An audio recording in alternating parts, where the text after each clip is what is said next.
Bismillahirrahmanirrahim. Assalamualaikum warahmatullahi wabarakatuh. Insyaallah. Semangat ya. Innal hamdalillah nahmaduhu wa nasta'inuhu wa nastaghfiruhu wa na'udzu billahi min shururi anfusina wa min sayyiati a'malina. May yahdihillahu fala mudilla lahu wa may yudlil fala hadiya lahu. Asyhadu an la ilaha illallah wahdahu la syarika lahu wa asyhadu anna Muhammadan 'abduhu wa rasuluhu la nabiyya wa rasulah.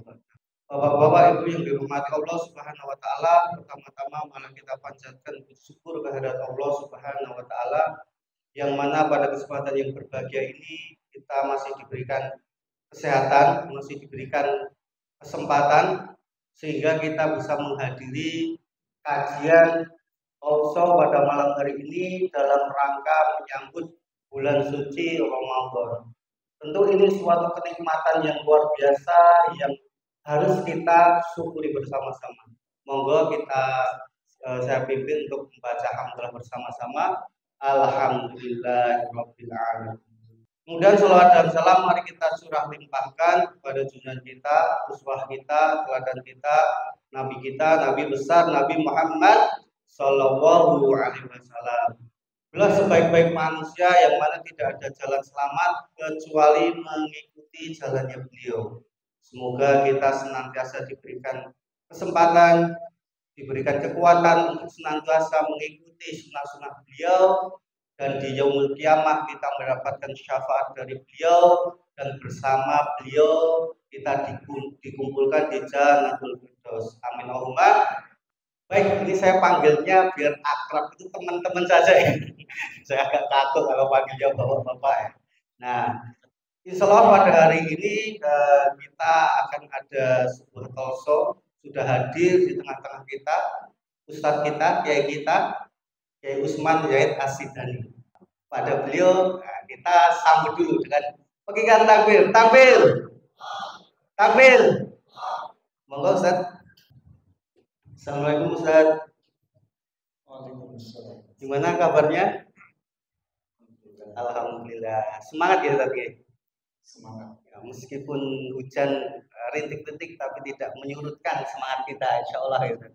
Tapi semangatnya anak muda semua orang. Nah, jiwa itu harus senantiasa semangat muda ya. Baik ini Ustaz, pada hari ini insya Allah kita akan membahas terkait tema Ramadan ya. Nah, apa sih kemudian keutamaan dari bulan Ramadan sehingga kita harus mempersiapkan untuk menyambutnya dengan sebaik-baiknya seperti itu. Nggih. Baik. Assalamualaikum. Waalaikumsalam. Alhamdulillahirabbil alamin.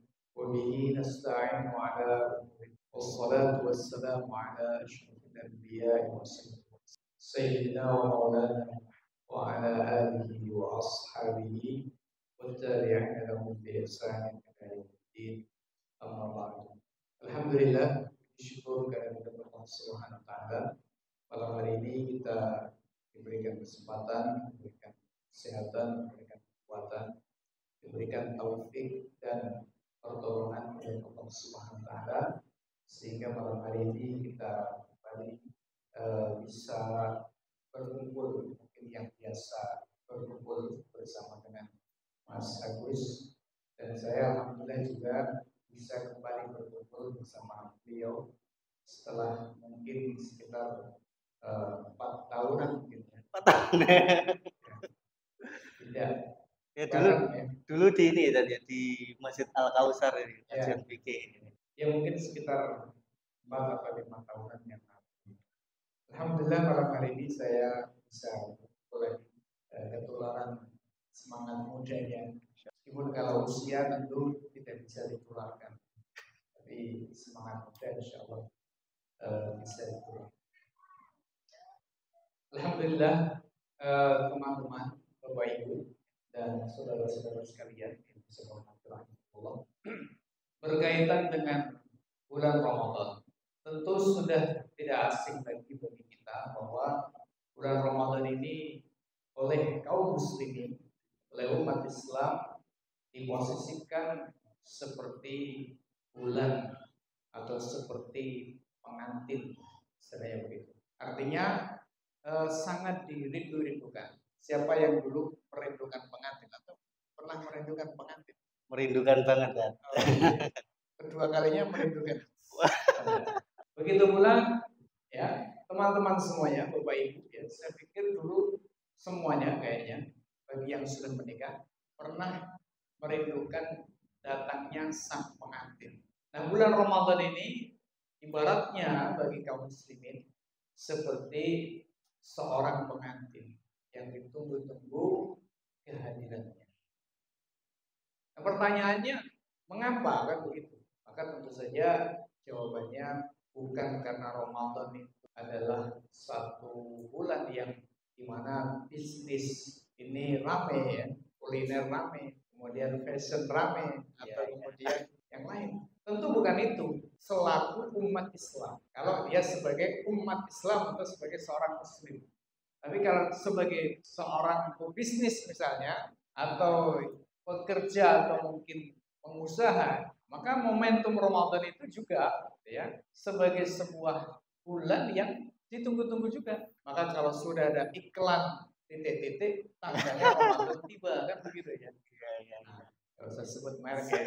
Nah, teman-teman sekalian yang saya hormati, berkaitan dengan bulan Ramadan ini, mengapa dirindukan dan ditunggu-tunggu kehadirannya oleh umat Islam, yang mana kerinduan ini dan penantian ini berdasarkan dari keimanan mereka, ya bukan karena kepentingan bisnis tadi, adalah karena memang di dalam bulan Ramadan ada keistimewaan-keistimewaan yang tidak ada dan tidak akan ada pada bulan-bulan yang lalu. Nah, jadi ada keistimewaan.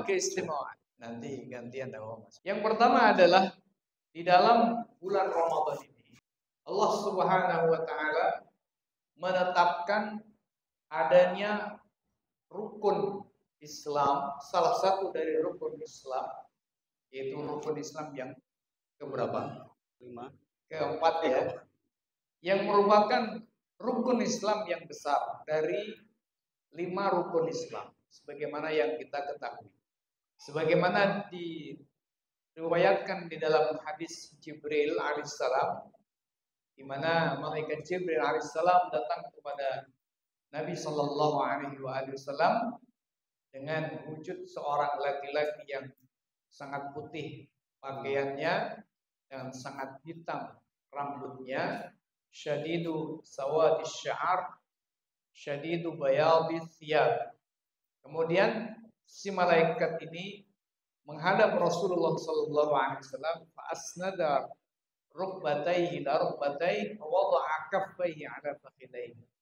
Meletakkan atau menyandarkan lututnya dengan lututnya Rasulullah dan meletakkan dua telapak tangan di paha Rasulullah. Kemudian si laki-laki ini yang tidak lain adalah malaikat berkata, "Akhbirni 'anil Islam."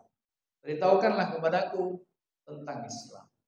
Maka Nabi Shallallahu Alaihi Wasallam menjawab, "Al-Islamu an tashhada an la ilaha illallah wa anna Muhammadan Rasulullah wa iqamus salati wa ita'uz zakati wa shaumu Ramadan wa hajjul bait man istata'a ilaihi sabila." Nah, dari hadis ini kita bisa mengambil sebuah pelajaran penting bahwa di bulan Ramadan ini ada rukun, ya, ada salah satu rukun atau salah satu pilar dari pilar-pilar Islam yang agung ini, yaitu adalah puasa Ramadan. Dan itu tidak Allah Subhanahu wa taala letakkan pada bulan yang lain. Kalau kita bicara tentang peletakan sesuatu, Allah itu zat yang maha hakim, zat yang maha bijaksana. Maka dia tidak akan meletakkan sesuatu tidak pada tempatnya atau pada tempat yang kurang tepat. Itu tidak mungkin. Kalau kita meletakkan misalnya mutiara atau berlian, kira-kira kita taruh di kandang sapi atau di tempat yang paling istimewa di rumah kita. Tempat istimewa. Tentunya di tempat yang paling istimewa. Dan masih kita wadahi atau masih kita taruh ke dalam satu wadah yang juga bagus. Nah, mungkin kita bungkus dengan plastik kresek warna hitam gitu kan. Begitu, normal. Artinya ketika Allah Subhanahu wa taala meletakkan salah satu rukun dari rukun Islam yaitu puasa di bulan Ramadan, maka menunjukkan bahwa bulan Ramadan ini adalah satu bulan yang memang istimewa sehingga menjadi tempatnya salah satu menjadi tempatnya pelaksanaan salah satu dari rukun Islam. Kalau ada tempat ditempati oleh sesuatu yang mulia, menunjukkan bahwa tempat tersebut adalah juga tempat yang mulia. Kan seperti itu. Iya, Masya Allah. Nah, ini yang pertama. Yang kedua, Bapak Ibu yang saya hormati, rahimakumullah, Allah Subhanahu wa taala memilih bulan Ramadan ini sebagai bulan diturunkannya Al-Qur'an. Al-Qur'an ini merupakan afdalu kitabillah, merupakan kitab Allah yang paling utama, yang paling mulia. Al-Qur'an ini merupakan mu'jizatun, merupakan sebuah mukjizat khalidah yang bersifat abadi, bersifat kekal. Sejak dia diturunkan ila yaumi an yarisallahu al-ard wa man 'alaiha, sampai Allah mewaris, maknanya sampai Allah mengakhiri kehidupan di dunia ini, Al-Qur'an ini akan senantiasa menjadi mukjizat. Dan Al-Quran yang luar biasa ini, yang merupakan mukjizat ini, oleh Allah Subhanahu wa taala tempatkan di bulan Ramadan turunnya. Sebagaimana Allah Subhanahu wa taala firmankan, "Syahrul Ramadan alladzi unzila fihi al-Qur'an hudan lin-nasi wa bayyinatin minal huda wal furqan." Kembali seperti kaidah tadi bahwa wadah atau tempat itu akan terangkat derajatnya karena isinya. Bahkan di dalam kitab-kitab fikih itu memegang Al-Quran, memegang mushaf bagi seorang yang sedang hadas, baik hadas kecil maupun hadas besar, ini hukumnya haram. Ternyata oleh para fuqaha tidak hanya memegang mushafnya, hatta sunduk, hingga petinya, peti yang khusus bagi Quran, itu juga haram untuk dipegang meski tidak sedang ada Quran. Ini menunjukkan apa? Menunjukkan bahwa satu wadah itu, ketika yang menempati adalah perkara yang mulia, maka wadah tersebut terangkat derajatnya. Ini wal yuqas malam yuqal. Silahkan dikiaskan, dikembangkan kepada kasus-kasus yang lain. Intinya adalah tempat itu akan terangkat dengan sebab isinya. Gitu kan? Maka kalau dikatakan manusia itu ditentukan oleh isinya, kan begitu. Wadahnya gede, otaknya kecil, tidak ada gunanya.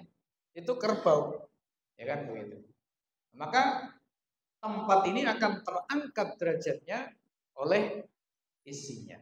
Nah, karena Quran ini diturunkan pada bulan Ramadan, maka menunjukkan bahwa bulan Ramadan ini merupakan bulan yang juga istimewa. Ini yang kedua. Yang ketiga, di dalam bulan Ramadan, Allah Subhanahu wa taala juga istimewakan dengan satu malam yang sudah kita kenal juga, disebut dengan Lailatul Qadar, yaitu malam Al-Qadar. Inna anzalnahu fi Lailatul Qadar. Inna anzalnahu fi Lailatul Qadar. Wa ma adraka ma Lailatul Qadar. Lailatul Qadri khairun min alfi syahr. Jadi satu malam yang ada di bulan Ramadan itu yang disebut dengan Lailatul Qadar, oleh Quran ditegaskan khairun min alfi syahr, lebih baik daripada 1000 bulan. Dalam ayat yang lain Allah Subhanahu wa taala mengatakan inna anzalnahu fi lailatin mubarakatin inna kunna mundirin. surat Ad-Dukhan, menunjukkan bahwa malam Lailatul Qadar itu adalah malam yang diberkahi oleh Allah Subhanahu wa taala, dan itu terjadi pada bulan Ramadan. Yang keempat, Bapak Ibu yang saya hormati rahimahullah, Allah Subhanahu wa taala menjadikan bulan puasa ini sebagai bulan yang istimewa. Di mana, ini saya singkat ya, terlalu panjang. Di mana puasanya bisa menjadi penggugur dosa. Qiyam lailnya, sholat malamnya juga menjadi penggugur dosa. Puasanya, kata Nabi Shallallahu Alaihi Wasallam, man shoma Ramadhana imanan wa ihtisaban ghufira lahu ma taqaddama min dhanbi. Barang siapa berpuasa di bulan Ramadan karena iman dan mengharap pahala, ghufira lahu ma taqaddama min dhanbi, maka diampuni bagi dia dosa-dosanya yang telah berlalu. Qiyam Ramadannya, bermalam, sholat malamnya, Nabi juga mengatakan man qama Ramadhana imanan wa ihtisaban ghufira lahu ma taqaddama min dhanbi. Barang siapa melakukan sholat malam di bulan Ramadan karena iman dan mengharap pahala, maka diampuni dosa-dosanya yang telah berlalu. Bahkan di dalam sebuah hadis yang juga hadis yang hasan diriwayatkan oleh Tirmidzi, Nabi Shallallahu Alaihi Wasallam pernah mengatakan, man qama ma'al imam, barang siapa sholat malam, ya bahasa kita tarawih, bersama dengan imam, ya, hatta yang sorifah, hingga imam itu selesai, kutibat lahu qiyamul lailatin, maka dicatat bagi dia seperti sholat satu malam. Nah, ini karena keutamaan Ramadan. Oleh karena itu maka sebaiknya kalau kita tarawih ikuti imam sampai selesai. Meskipun Anda tarawih ya misalnya 8 rakaat, imamnya kok 20 rakaat. Kalau Anda ingin dicatat sholat semalam, maka ikuti sampai selesai. Jadinya 20. Kalau Anda ingin witir di malam hari, di tengah di waktu sahur, tetapi imamnya witir, maka ikuti saja witirnya imam. Nanti malam mau sholat lagi silahkan. Kenapa? Karena akan mendapatkan keutamaan, yaitu man qama ma'al imam, siapa yang sholat bersama imam hatta yang sorifa, hingga dia imam itu pulang, artinya selesai, kutiba lahu qiyamul lailatin, maka dicatat bagi dia sholat selama satu malam. Yang terakhir, Bapak Ibu yang saya hormati rahimah, di dalam hadis Nabi Shallallahu Alaihi Wasallam yang diriwayatkan oleh Imam Bukhari, Nabi Shallallahu Alaihi Wasallam, Bukhari dan Muslim ya, Nabi Shallallahu Alaihi Wasallam mengatakan, as-salawatul khamsu kafaratun lima bainahunna. Salat 5 waktu ini menjadi penebus dosa yang terjadi antara waktu-waktu salat. Asar, maghrib menuju isya, isya menuju subuh. Ini menjadi pelebur dosa yang terjadi di antara waktu-waktu. Wal jum'atu ilal jum'ah kafaratun lima bainahuma. Jumat menuju Jumat berikutnya menjadi kafarah dosa selama 1 pekan atau 1 Jumat, begitu ya. Kemudian wa Ramadan ila Ramadan kafaratun lima bainahuma. Ramadan menuju Ramadan berikutnya menjadi pelebur dosa selama 1 tahun. Sehingga kemurahan Allah Subhanahu wa taala ini begitu nampak. Yang pertama adalah pembersihan diri selama setiap harinya, pembersihan diri setiap harinya itu dengan sholat 5 waktu. Kalau masih ada dosa yang belum terhapuskan dengan sholat 5 waktu, ada yang sifatnya usbu'iyan, ya, sifatnya setiap 7 hari sekali. Ya, saya tidak mau menggunakan bahasa mingguan. Ya, ini di masjid ya, kalau mingguan di sebelah sana itu. Ya. Jadi usbu'iyan, setiap 7 kali, 7 hari sekali, atau Jumatan gitu aja mana ya. Karena tadi bahasa hadisnya adalah al-jum'ah ilal jum'ah, Jumatan. Yang ketiga adalah tahunan, yaitu Ramadan. Tapi ada syarat. Nah, ini yang perlu kita pahami baik-baik. Nabi Shallallahu Alaihi Wasallam melanjutkan Hadis yang tadi kita baca, idzajtunibatil kabair, ketika dosa-dosa besar dijauhi. Artinya syarat untuk mendapatkan keutamaan Ramadan tadi yang kita sebut dari awal tadi, termasuk diampuninya dosa-dosa tadi, adalah dengan syarat idzajtunibatil kabair, ketika dosa-dosa besar itu banyak ya, berzina, minum khamr, judi ya, judi online maupun judi offline. Kemudian apalagi riba, uququl walidain, durhaka kepada dua orang tua, ini termasuk kabair. Dan tentu saja termasuk dosa besar adalah al-hukmu bi ghairi ma anzalallah, yaitu berhukum dengan selain apa yang Allah Subhanahu wa taala turunkan. Ini juga bagian dari kabair, dosa-dosa besar. Ini menghalangi kita mendapatkan keutamaan dan kelebihan-kelebihan, promo-promo yang Allah Subhanahu wa taala berikan di bulan Ramadan. Jadi maknanya semua promo-promo tadi itu ada wang qadha falam yufar lahu, ya. Naif sekali atau rugi sekali seseorang yang mendapati bulan Ramadan, kemudian Ramadan itu usai, ya, seperti lagunya Pak Herzin tadi itu ya. Ramadan jangan usai ya. Kemudian Ramadan itu usai, falam yufar lahu, ternyata dia belum mendapatkan ampunan. Nah, itu kerugian yang akan diderita oleh orang yang mendapati Ramadan tetapi tidak mendapatkan ampunan dari Allah SWT. Apa sebabnya? Di antaranya adalah ternyata dia tidak memenuhi syarat dan ketentuan, yaitu dia masih bergelimang atau masih menyandang dosa besar atau salah satu dari dosa besar. Nah, begitu Mas Agus kurang lebih kelebihan bulan Ramadan.